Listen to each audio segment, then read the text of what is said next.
माना मुश्किलें बहुत है मगर पर तब कर निखरने का दौर अभी बाकी है।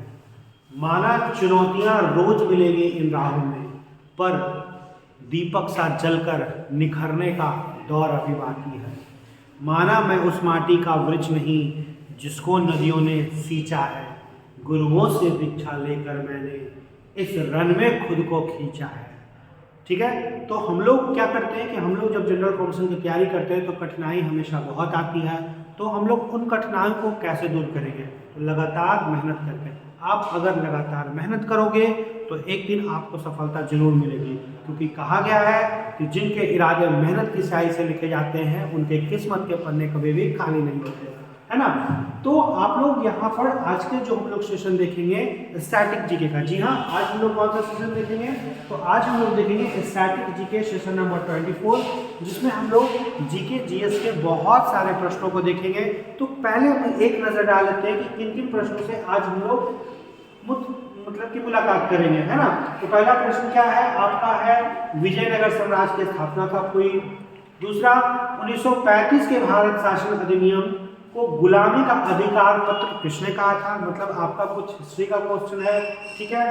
फिर आपका कुछ साइंस का भी क्वेश्चन है और कुछ ज्योग्राफी का भी क्वेश्चन है। जैसे कि ज्योग्राफी का क्वेश्चन है कि कुछ ऑप्शन दिया हुआ है, कह रहा है कि इनमें से कौन सा राज्य जो है देश की सीमा साझा नहीं करते हैं। फिर आपका टिटनेस रोग से जो है आपका कह रहा है कि संबंधित अंग कौन सा है। तो हम लोग जानते हैं कि स्टैटिक जीके के सेशन में कुछ हम लोग जीके का, कुछ हिस्ट्री का, कुछ साइंस का, कुछ पॉलिटी का, हम लोग अधिक बहुत सारे प्रश्नों को जो है हम लोग देखते हैं, जिससे हमारा क्या होता है कि अधिक से अधिक जो है सभी प्रकार का कॉन्सेप्ट क्लियर होता है। तो आज भी इस सेशन की शुरुआत हम लोग चालू मिस के साथ करेंगे। मिस आप यहाँ आए और एक बहुत ही इंपॉर्टेंट सेशन की शुरुआत करें।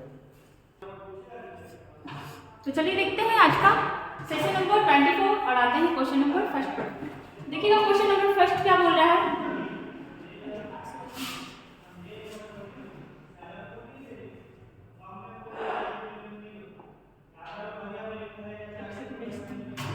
थोड़ा सा उल्टा पुल्टा हो गया।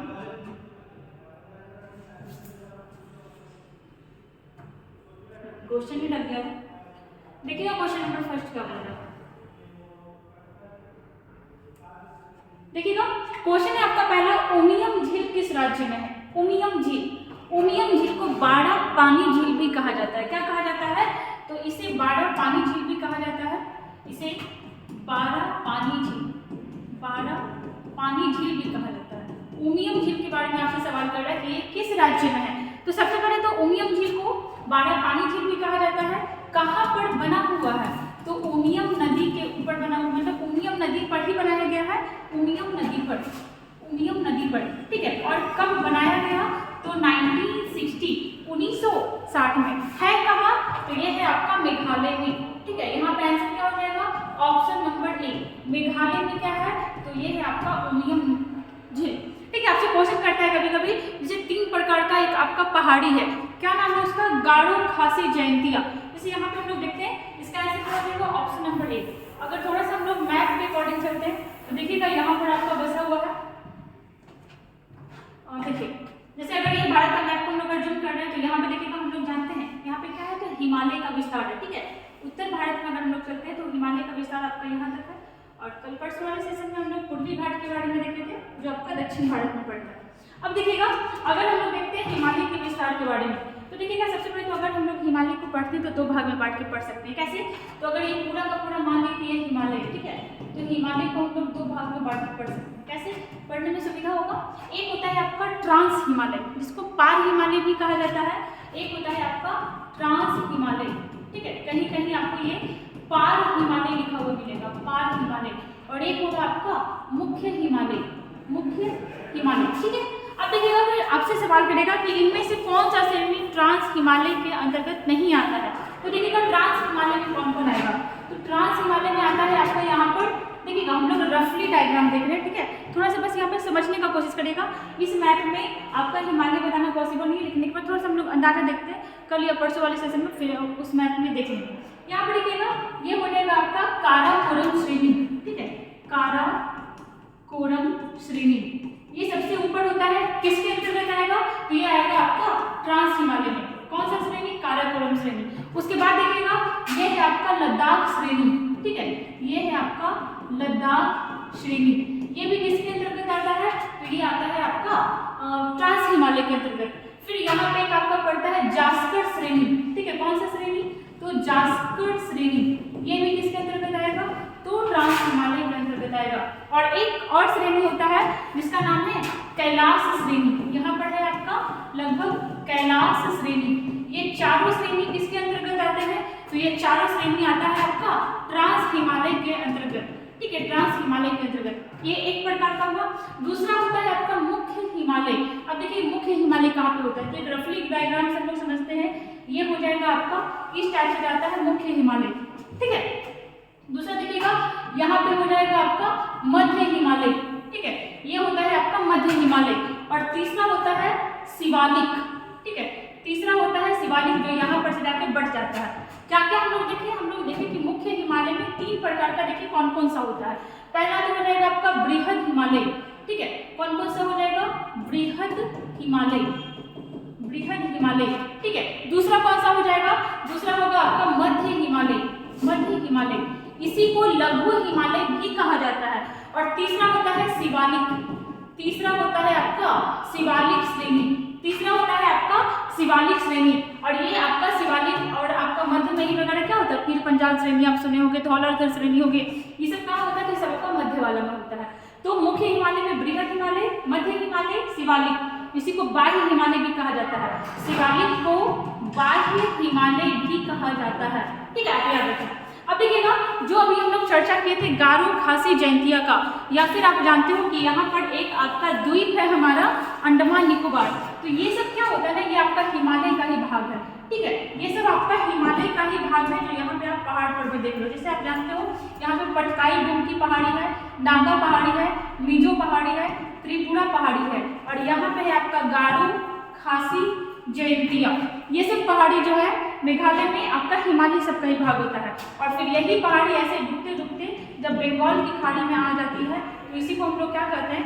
अंडमान निकोबार कहते हैं। तो ये सब आपका हिमालय का ही पार्ट है, ठीक है। चलिए तो यहाँ पे आप याद रखिएगा। और इसका ऐसे हम लोग क्या देखे थे? मेघालय में, ठीक है, मेघालय में कौन सा झील था? तो मेघालय में था आपका उमियम झील, उमियम झील, ठीक है, 1960 में बना था। 12 पानी झील भी इसको कहा जाता है। चलिए आते हैं क्वेश्चन नंबर 2 पर।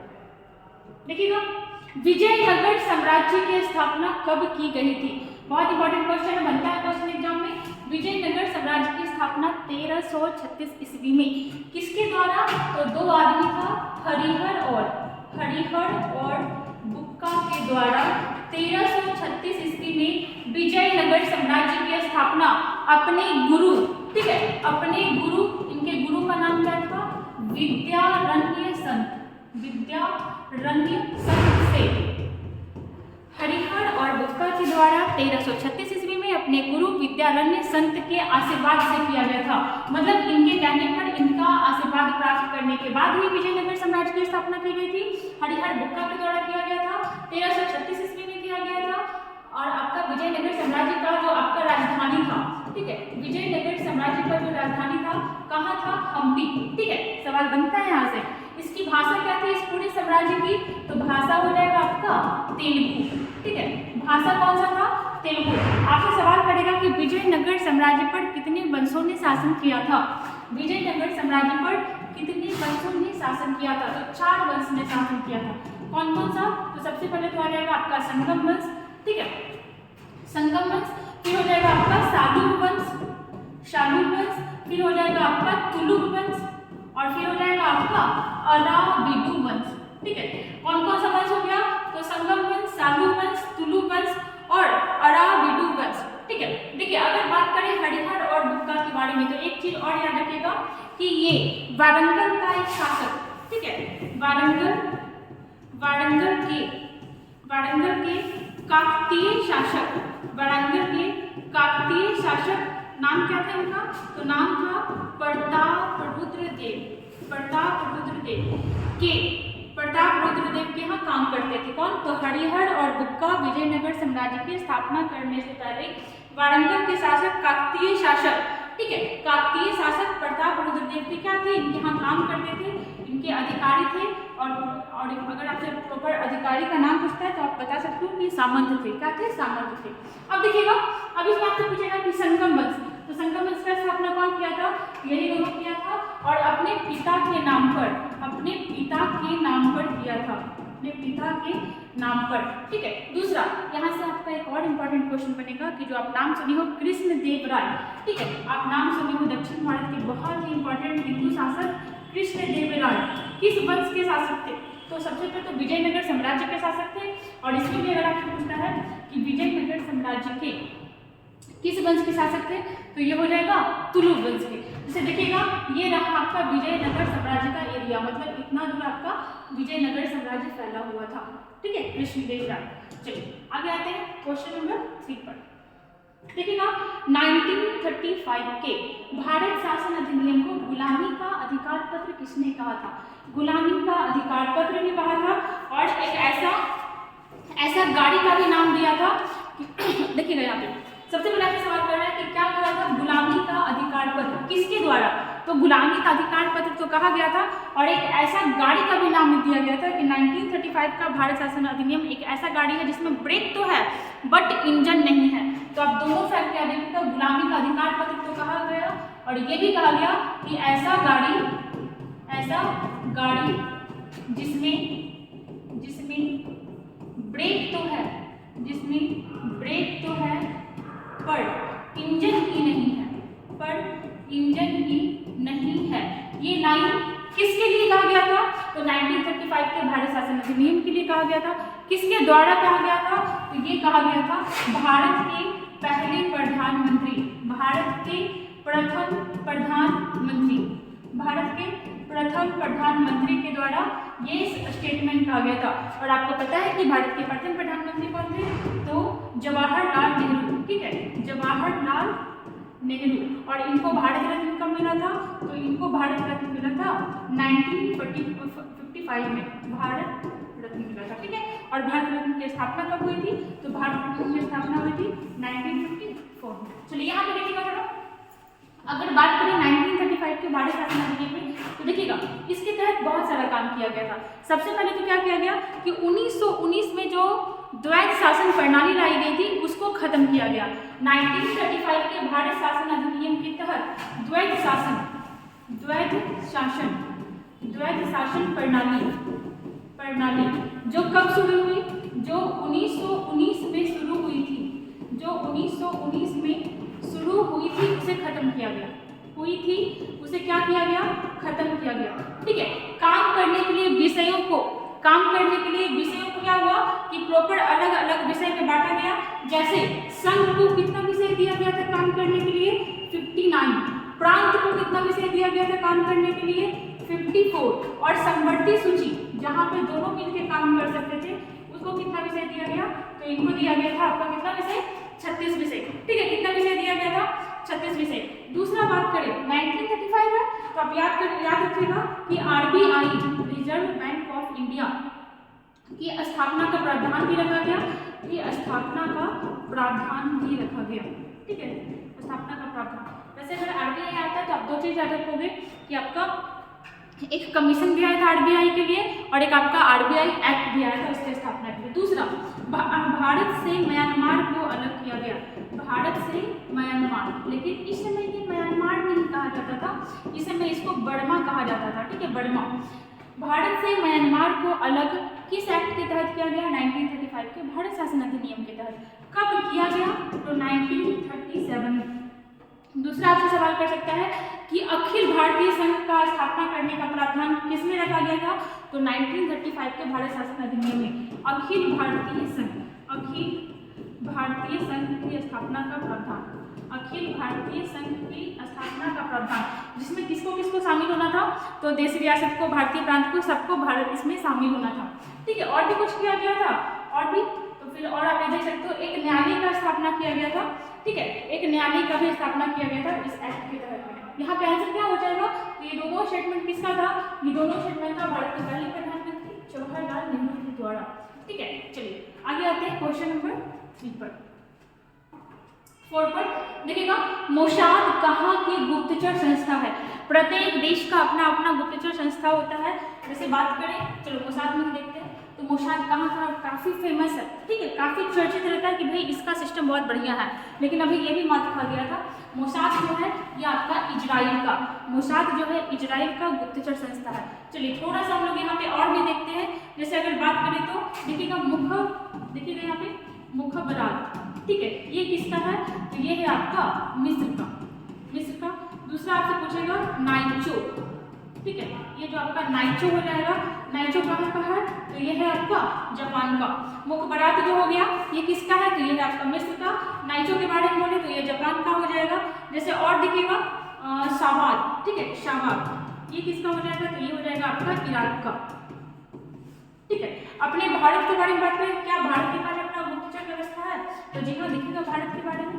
अगर भारत के बारे में बात करें तो भारत के पास क्या है, रॉ है, ठीक है, रॉ का फुल फॉर्म क्या हो जाएगा, तो हो जाएगा रिसर्च एंड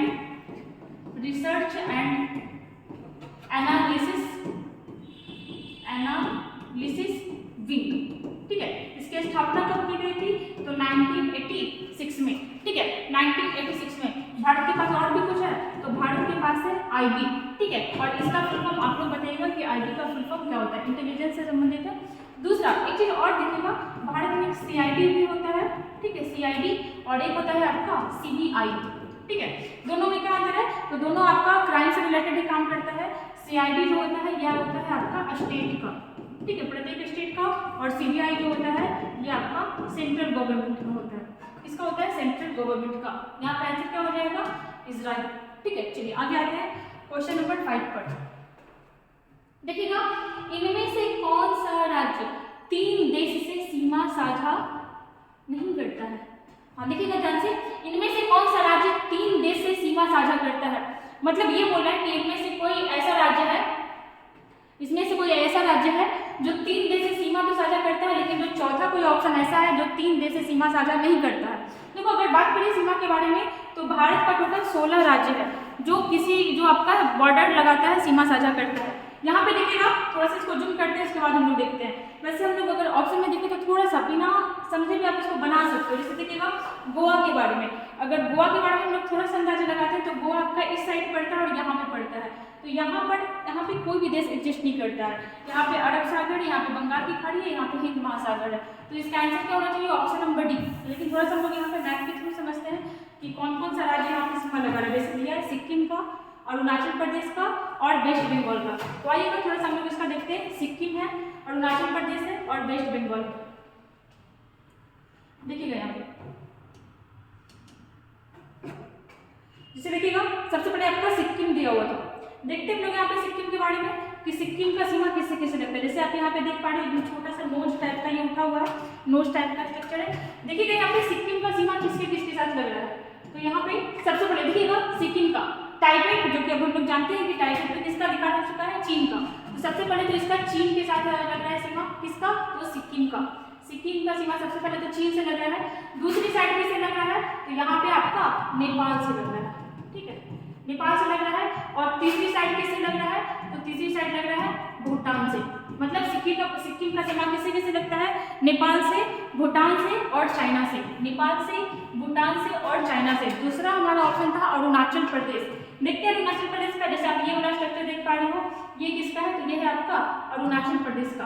अब देखिएगा अरुणाचल प्रदेश का भी सीमा किसके साथ लग रहा है, तो सबसे पहले तो यहाँ पे भूटान के साथ ही लग रहा है, ठीक है। और ये वाला स्ट्रक्चर कहाँ का है, तो ये है आपका चीन का, ठीक है। और तीसरी ओर किससे लग रहा है, तीसरी ओर लग रहा है म्यांमार से। तो इस तरीके से सिक्किम का हो गया, अरुणाचल प्रदेश का हो गया। तीसरा हमारा ऑप्शन था वेस्ट बंगाल। देखते हैं वेस्ट बंगाल अगर आप देख पा रहे हो तो ये वाला रीजन हुआ वेस्ट बंगाल का, और देखते हैं कि इसका सीमा कितने देशों के साथ लगता है। इस देखिएगा अगर बात करें वेस्ट बंगाल का, तो वेस्ट बंगाल का सबसे पहले तो लग रहा है किससे, बांग्लादेश से, ठीक है, बांग्लादेश से लग रहा है। उसके बाद फिर यहाँ पे देखिएगा दोनों साइड लग रहा है, इधर आपका नेपाल से लग रहा है और इधर आपका भूटान से लग रहा है। तो हम लोग इस टाइप से यहाँ पे कह सकते हैं कि सिक्किम का सीमा किससे लग रहा है, नेपाल से लग रहा है, भूटान से लग रहा है और चाइना से लग रहा है। बात कर सकते हैं अरुणाचल प्रदेश के बारे में, तो अरुणाचल प्रदेश का सीमा देखिएगा किससे लग रहा है, भूटान से लग रहा है, चीन से लग रहा है, और भूटान से, चीन से और म्यांमार से। तीसरा था आपका वेस्ट बंगाल का सीमा किससे लग रहा है, तो बांग्लादेश से लग रहा है, भूटान से लग रहा है और नेपाल से लग रहा है। बांग्लादेश से, भूटान से और नेपाल से। ठीक है, तो इन तीनों मतलब भारत का एकमात्र में 3 ऐसा कर सकते हो, भारत में 3 ही ऐसे राज्य हैं जो आपका 3 देश से सीमा साझा करता है, इसके अलावा नहीं है। तो आप याद रखिएगा सिक्किम, अरुणाचल प्रदेश एंड वेस्ट बंगाल। और गोवा का सीमा आपका अरब सागर से लगता है, किसी भी देश से नहीं लगता है, अंतर्राष्ट्रीय सीमा नहीं लगता है। देखिएगा टिटनेस रोग से संबंधित अंग कौन सा है। ठीक है, सवाल ऐसे भी कर सकता था कि टिटनेस रोग किससे होता है, किस जीवाणु, विषाणु या बैक्टीरिया, प्रोटोजोआ किससे होता है। तो जो टिटनेस रोग है ये आपका जीवाणु जनित रोग है। ठीक है, जीवाणु से होता है। आपसे प्रॉपर जीवाणु का भी नाम पूछ लेगा, तो जीवाणु हो जाएगा आपका क्लोस्ट्रीडियम टिटेनी। ठीक है, टेटनी लिखा हुआ रहता है बहुत जगह। क्लोस्ट्रीडियम टेटनी की वजह से क्या होता है, आपका टिटनेस नामक बीमारी होता है। किसको प्रभावित करता है, तो तंत्रिका तंत्र को प्रभावित करता है। एक मिनट और भी देखिएगा, टिटनेस को लॉक्ड जॉ भी कहा जाता है। टिटनेस बीमारी को लॉक्ड जॉ भी कहा जाता है। लॉक्ड मतलब बंद हो जाना और जॉ मतलब जबड़ा। मतलब इस बीमारी में क्या होता है ना कि मनुष्य का जो मांसपेशी होता है उसमें पूरा ऐंठन होना शुरू हो जाता है, पूरा ऐंठन शुरू होता है। और शुरुआत कहाँ से होता है, तो जबड़े से। सबसे पहले जो जबड़ा में ही ऐंठन होने लगता है और उसके बाद पूरे बॉडी में, पूरे मांसपेशी में ऐंठन होना शुरू हो जाता है। किससे होता है, जीवाणु से होता है। और सबसे ज़्यादा प्रभावित किसको करता है, तो ये हमारे नर्वस सिस्टम को और ये प्रभावित करता है आपका टिटनेस। चलिए, एक और हम बताए थे वीडियो में, ये जो जीवाणु है ये किस संघ के अंतर्गत आता है। ठीक है, मोनेरा बताए थे, प्रोटिस्टा बताए थे। तो आप बताइएगा कि जो आपका जीवाणु है ये किस संघ में आता है। आते हैं क्वेश्चन नंबर 7 पे। देखिएगा, रिपब्लिक पुस्तक के लेखक कौन है। रिपब्लिक मतलब गणतंत्र। रिपब्लिक पुस्तक में मेनली चर्चा किसके बारे में किया गया है, तो न्याय से रिलेटेड चर्चा किया गया है कि न्याय कैसा होता है, न्याय कैसा होना चाहिए, न्याय संगत न्याय कैसे मिलता है।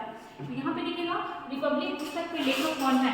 रिपब्लिक पुस्तक के लेखक है आपको कौन, तो यहाँ पे देखिएगा ऑप्शन दिया हुआ आपका न्यूटन, प्लेटो, दांते और शेक्सपियर। देखिए, ठीक है, तो देखिएगा यहाँ पे अगर हम लोग एक बार वीडियो में चर्चा किए थे सिकंदर के बारे में, अरिस्टोटल जो कहाँ का था, यूनान का था। उसी से रिलेटेड उन्हीं के गुरु से संबंधित एक पुस्तक है। तो क्या हो जाएगा इसका आंसर, इसका आंसर हो जाएगा ऑप्शन नंबर डी, प्लेटो के द्वारा 375 BC में। ठीक है, एडी का बात नहीं हो रहा है, BC का बात हो रहा है। 375 BC बिफोर क्राइस्ट में इस पुस्तक को लिखा गया था। देखिए, अगर हम लोग चर्चा करते हैं सिकंदर का, ठीक है, तो सिकंदर के गुरु कौन थे, तो सिकंदर के गुरु थे अरस्तु। ठीक है, एक वीडियो में थोड़ा सा गलती हो गया था, हमसे सुधार लीजिएगा यहाँ पर। सिकंदर के गुरु थे अरस्तु, इन्हीं को अरिस्टोटल कहा जाता है। और अरस्तु के गुरु कौन थे, तो अरस्तु के गुरु थे प्लेटो। और प्लेटो के गुरु कौन थे, तो प्लेटो के गुरु थे सुकरात। ठीक है, और सुकरात के बारे में कहा जाता है कि इनको जहर देकर के मार दिया गया था। तो इस टाइप से क्या देखिएगा, सिकंदर, अरस्तु, प्लेटो और सुकरात। ठीक है, अगर बात करें न्यूटन के बारे में, इनके द्वारा भी कोई बुक लिखा गया था, तो वहाँ लिखा गया था प्रिंसिपिया लिखा गया था। दांते के बारे में बात करें तो इनके द्वारा डिवाइन कॉमेडी नामक पुस्तक लिखा गया था। डिवाइन कॉमेडी पुस्तक किसके द्वारा लिखा गया, तो दांते के द्वारा। वहीं बात करें शेक्सपियर के द्वारा, तो जूलियस सीजर नामक पुस्तक हो जाएगा। एक बहुत इंपॉर्टेंट पुस्तक है, क्या होता है, हैमलेट। हाँ, हैमलेट जो है ये 10th क्लास में हम लोग को पढ़ना था। हैमलेट नामक पुस्तक भी किसके द्वारा लिखा गया, शेक्सपियर के द्वारा। एक और book as you like it नामक पुस्तक किसके द्वारा लिखा गया, तो ये भी लिखा गया शेक्सपियर के द्वारा। तो यहाँ पे सारा देख लीजिए, आंसर क्या हो जाएगा ऑप्शन नंबर बी। चलिए 8 में देखते हैं इसमें क्या मिल रहा है। डीपीएसपी का प्रावधान किस देश के संविधान से लिया गया है। सबसे पहले तो आइएगा कि ये डीपीएसपी है क्या, यहाँ पे आइएगा इसका फुल फॉर्म क्या होता है, directive principle of state policy. ठीक है, directive principle of state policy. Hindi में कहते हैं इसको राज्य के नीति निर्देशक तत्व। राज्य के नीति निर्देशक तत्व, इसका चर्चा हमारे संविधान में किया गया है। जी हाँ, किया गया है। कहाँ किया गया है, तो मौलिक अधिकार के बाद। किस आर्टिकल में है, तो 36 से लेकर के 51 तक 36 से लेके 51 तक किस चीज का चर्चा किया गया, तो डीपीएसपी का। अब देखिएगा ये कहाँ से लिया गया है, ठीक है, कहाँ से लिया गया, तो ये लिया गया है आपका आयरलैंड, आयरलैंड के संविधान से ये प्रेरित है। मतलब ऐसा नहीं कि एज इट इज उठा लिया गया, वहाँ के अकॉर्डिंग वहाँ का जब संविधान पढ़ा गया तो यहाँ के जो संविधान सभा में लोग थे उनको लगा कि हाँ डीपीएसपी टाइप का भी कुछ प्रावधान अपने संविधान में होना चाहिए, तो फिर डाला गया 36 से 51 के बीच में। आयरलैंड से लिया गया, आयरलैंड से क्या कुछ और भी लिया गया, तो हाँ राष्ट्रपति के निर्वाचन में कौन कौन भाग लेगा, राष्ट्रपति के निर्वाचन का जो मंडली वगैरह है ये सब कहाँ से लिया गया, तो ये आपका लिया गया यही आयरलैंड से, ठीक है। उसके बाद फिर राज्यसभा में देखिएगा, यहाँ पे राज्यसभा में राष्ट्रपति के द्वारा, राज्यसभा में राष्ट्रपति के द्वारा कितने सदस्यों को चुना जाता है, 12 सदस्यों को। राज्यसभा में राष्ट्रपति के द्वारा 12 सदस्यों को मनोनयन कर लिया जाता है, किस संविधान से लिया गया, तो ये भी लिया गया आयरलैंड से। राष्ट्रपति के निर्वाचन का प्रक्रिया, राष्ट्रपति के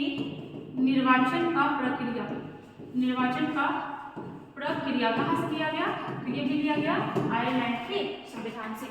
चलिए आते हैं क्वेश्चन नंबर 9 पे, आलू में कौन सा रोग होता है, आलू में होने वाले रोग के बारे में पूछा, तो देखिएगा आलू में एक नाम आप सुने होंगे, यहाँ पे देखिएगा वाट रोग, ठीक है, वाट रोग हो गया, या फिर एक और नाम अंगमारी रोग। ये दोनों रोग किस चीज से संबंधित है, तो ये आपका आलू से संबंधित है। वही अगर आपसे पूछता है कि किट्टू रोग ये किससे संबंधित है, तो ये संबंधित है गेहूं से। लाल सड़न रोग, तो आप जब गन्ना खाए होंगे तो देखे होंगे कि गन्ने में रेडिश टाइप का हो जाता है, वो क्या हो गया, तो वो गन्ना का बीमारी हो गया। और टिक्का रोग, तो टिक्का रोग होता है आपका मूंगफली में कौन सा रोग होता है, तो टिक्का रोग होता है आपका मूंगफली से संबंधित है। क्वेश्चन नंबर 10 देखते हैं।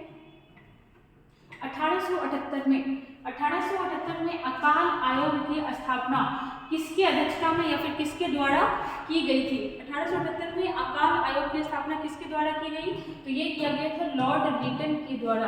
किसके द्वारा, लॉर्ड लिटन के द्वारा। और किसकी अध्यक्षता में, तो रिचर्ड स्ट्रैची की अध्यक्षता में। इस समय याद रखिएगा कि 1878 के ईस्वी में भारत में बहुत भयानक अकाल पड़ा था, ठीक है। कहाँ, तो वही आपका उत्तर भारत, मध्य भारत, बम्बई हो गया आपका, ये सारे जिसमें बहुत भयानक वाला अकाल पड़ा था। किसके टाइम में, तो लिटन के टाइम में। याद रखिएगा कि लिटन का जो टाइम रहा था भारत में, ये बहुत विवादित रहा था। इसके टाइम में क्या हुआ था, तो वर्नाक्यूलर प्रेस एक्ट लाया गया था। और मेनली क्वेश्चन बना है बहुत बार कि वर्नाक्यूलर प्रेस एक्ट मेनली किस समाचार पत्र को मतलब नीचे लाने के लिए उसके विरोध में लाया गया था, तो हो जाएगा आपका सोम प्रकाश, ठीक है।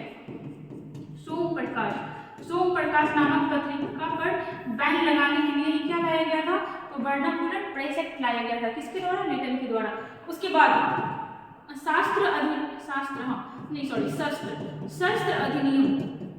शस्त्र अधिनियम लाया गया था कि अगर कोई भी अपना इक्विपमेंट, कोई भी हथियार अगर अपने पास रखता है तो उसके पास ऊपर बिना लाइसेंस का आप नहीं रख सकते हो, ना आप हथियार रखोगे, ना आप व्यापार करोगे, आप कुछ भी नहीं कर सकते हो। दूसरा, इसके द्वारा एक काम और किया गया था, जो सिविल सेवा में जो आयु होती है, सिविल सेवा की उम्र को 21 से 19 वर्ष तक कर दिया गया, 21 से 19 वर्ष कर दिया गया था। तो एक चीज याद रखिएगा कि जो लिटन था वो कोई भी अच्छा काम नहीं किया था भारतीयों के लिए, लेकिन इसी के जस्ट उल्टा जब लिंकन आता है ना तो वो सारे काम को अच्छे से करता है। जैसे वर्नाक्यूलर प्रेस एक्ट को हटा देता है। वर्नाक्यूलर प्रेस एक्ट बस इसीलिए लाया गया था क्योंकि भारतीयों के द्वारा जो क्रांतिकारी रहे थे, जो भारत को आजाद कराने की कोशिश कर रहे थे, उनके द्वारा बहुत सारे साप्ताहिक पत्रिका हो गया, दैनिक पत्रिका हो गया, मासिक पत्रिका हो गया लाया जाता था। और उसी पर बैन करने के लिए प्रेस एक्ट लाया गया था कि वैसे पेपर का क्या होगा, प्रिंटिंग ही नहीं होगा। और सबसे ज़्यादा उस समय धमाल कौन मचाया हुआ था, तो ये मचाया हुआ था सोम प्रकाश नामक पत्रिका, ठीक है।